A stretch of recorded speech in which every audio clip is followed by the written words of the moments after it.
I want you to just imagine you sitting in a restaurant with just your friend. The place is completely empty. Food comes out, the best meal that you've ever had. You and your best friend, you go home and you say to each other, that meal was so fantastic, I have to share that experience with somebody else. So you both decide to invite 2 more friends with you. So then along the next day, you go to the restaurant and instead of there being 2 of you, there is now 6 of you. So then you're all sitting there and the 6 of you are eating and you're thinking again, that meal was the best thing I've had, or even better than last night. You and your original mate think, you go, wow, that place is so good, more people have to come here. So all 6 of you go home and you go, I'm gonna bring another 2 friends. So then this time, the next night you go to the restaurant, there's 18 people at the restaurant. Right? You and all of your mates will eat and all of you think, oh, this place is brilliant. I have to involve another 2 people in this. So you go home, next night you bring another 2 mates, you get them to come along, and then at the restaurant, instead of 18 people being there, there's 54 people at the restaurant. That would be an example of geometric growth, and I want you to consider the terms that we're looking at.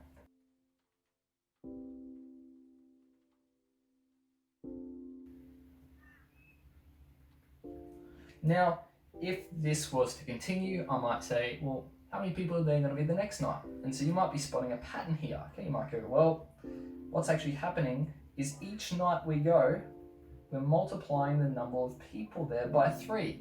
So the next night, you might imagine, well, that's pretty straightforward. Multiplied by 3. On the 5th night, there's going to be 162 people. Okay, great. What about the 10th night? This is where an introduction to geometric sequencing is nice. Let's extract our little sequence of numbers over on the side. So we've got the first term, which was 2. The second term was 2 times 3. That gave us 6. The third term was 2 times 3 times 3. Because we just took the number of people the previous night and we multiplied it by 3 again. Okay, we know that that's actually equal to 2 times 3 to the power of 2. And then again on the 4th night, we add 2 times 3 squared times 3, which is 2 times 3 to the power of 3. And so we can see a nice pattern has emerged here. This is a geometric pattern. Now I'm just going to introduce some language here. Okay, we've got this number 3 here. Okay, that's what we call the common ratio. All right, that is the common ratio. And in this case here, the common ratio is equal to 3. Okay, typically we'll actually call that R. We'll call that R. The common ratio is R, and it's equal to 3. And again, we've got our first term here. It was 2. Now, a few things we want to get off the bat. The recursive definition of a geometric sequence is I know what the next term is going to be if I know the previous term. Because all I'm doing is I'm just multiplying it, in this case by 3, but in general I'm multiplying it by R. So that is the recursive definition. Okay, but more importantly is the geometric function. Okay, the geometric function is a pattern that we're emerging here. So I'll just move this over to the side for the time being. Okay, if we continue with this pattern that we originally had here, right? If we went for t of n times, well, what are we noticing? Every single term starts with that 2, which was in fact our t of 1. Okay, every time starts with 2. And what we're doing is we're actually multiplying it by the common ratio, which is 3, to the power of n minus 1. Okay, because here we had 3 times for 4 terms, here we had 2 times for the third term, and here it's to the power of 1 for the second term, and very sneakily, 3 to the power of 0 for the first term. 3 to the power of 0 is just 1, so 2 times 1 is 1. That's a common ratio, and this is our geometric function. Okay, that's a nice one. So that's an introduction to geometric sequences. What we're going to look at is we're just going to have a look at 2 Explicit examples of geometric sequencing questions, simple familiar.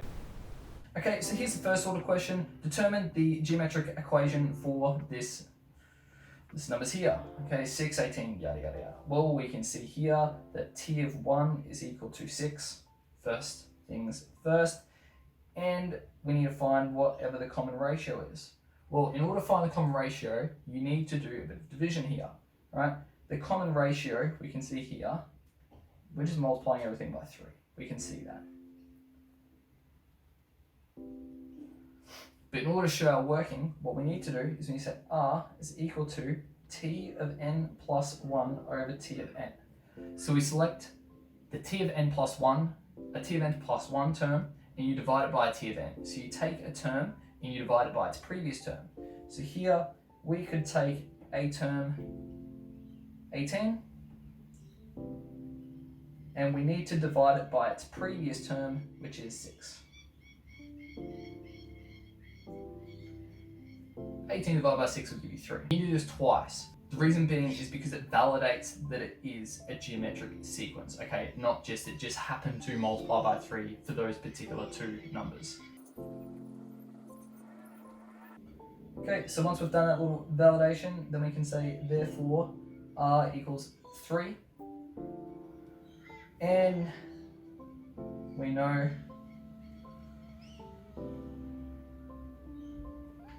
that a geometric function or a geometric equation takes this form here.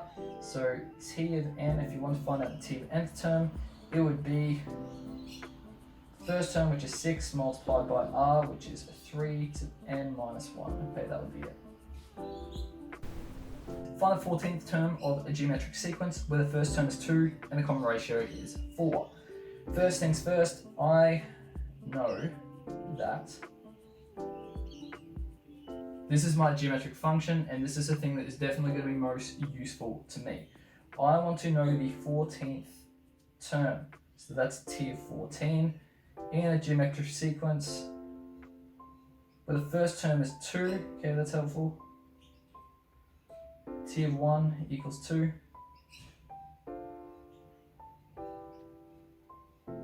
The common ratio is 4.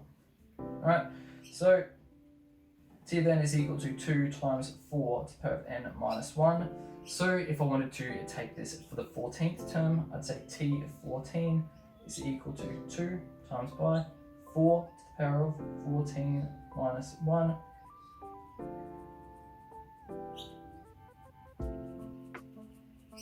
Okay, and so the 14th term in this case is a really large number. Okay, something similar, a geometric sequence has a first term of 2, that's nice, t of 1 equals 2, and a 10th term of that. Determine the common ratio. Well, again, I'm just going to plug out my definition of geometric sequence, and I'll go ahead and I'll plug some information that I know into this. Okay, given I know that n is equal to 10 for this case here, because the 10th term is that. Okay, and so here I just need to establish what r is, and with a little bit of algebraic manipulation, okay, by dividing by 2. Okay, so when you divide through by 2, you get 19,683 is equal to r to the power of 9. And to isolate r here, you just take the 9th root of this. And it so happens that a calculator would split this to be 3. Okay, moving on, find the first term of a geometric sequence. So we need to find t of 1. T of 1 equals something when the common ratio is 1.5, r equals 1.5, and the 5th term is this. It's always helpful to write down the definition of a geometric sequence. Okay, again, I am going to highlight for this case here, n is equal to 5. Okay, that's absolutely key because it's the 5th term, so n is equal to 5.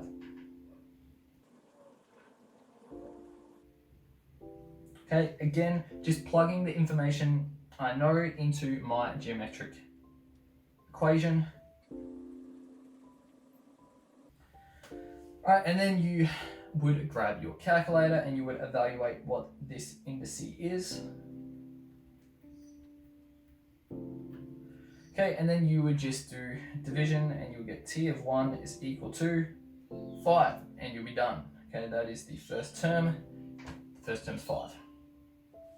Okay, so to wrap it up, when you're thinking of geometric sequences, I want you to think of indices. Okay, this is all just dealing with powers. On the theme of indices, and geometric sequencing ties itself in nicely.